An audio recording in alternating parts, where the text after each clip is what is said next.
Only about 1% of the human genome actually codes for proteins. So, what is the point of the other 99%? For a long time, scientists assumed much of it was simply junk DNA, useless sequences left behind by evolution. But research over the past few decades has shown that many non-coding regions play important biological roles. One major function is gene regulation. Even though almost every cell in your body contains the same DNA, cells can become very different, such as neurons, muscle cells, or skin cells. This happens because different genes are turned on or off in different cells.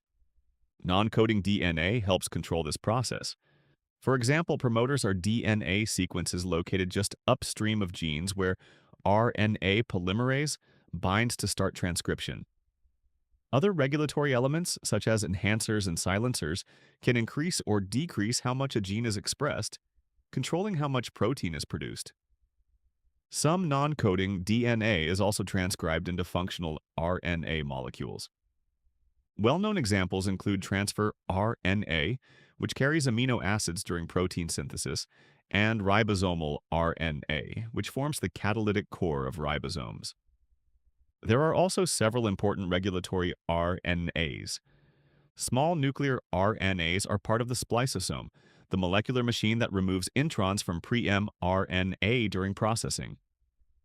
Small nuclear RNAs help modify and process other RNA molecules. And microRNAs can regulate gene expression by binding to mRNA and preventing it from being translated. Whilst long-coding RNAs are a collective term for the rest of non-coding RNAs, where most function are ambiguous, another large portion of non-coding DNA lies within genes themselves as introns. Genes are made of coding regions called exons, separated by these non-coding introns.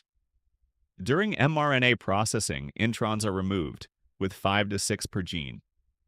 Their presence allows alternative splicing, where exons can be rearranged in different combinations. This means a single gene can produce multiple different proteins, greatly expanding the proteome. Additionally, they are also a source for regulatory RNAs, like small nucleolar RNAs. A surprisingly large fraction of the genome also comes from transposable elements, pieces of DNA that can copy and insert themselves into new locations. These so-called selfish genetic elements make up roughly half of the human genome. Most are now inactive due to mutations, but they remain as evolutionary remnants. Finally, some non-coding DNA plays structural roles.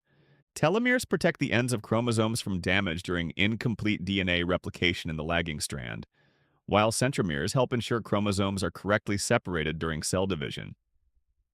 So, while only a small fraction of our genome encodes proteins, the remaining DNA helps regulate genes, produce functional RNAs, expand protein diversity, and maintain chromosome structure. In other words, the 99% isn't simply junk. It's part of the complex system that allows genomes to function. Thank you for watching. Like and subscribe if you want to see more videos like this.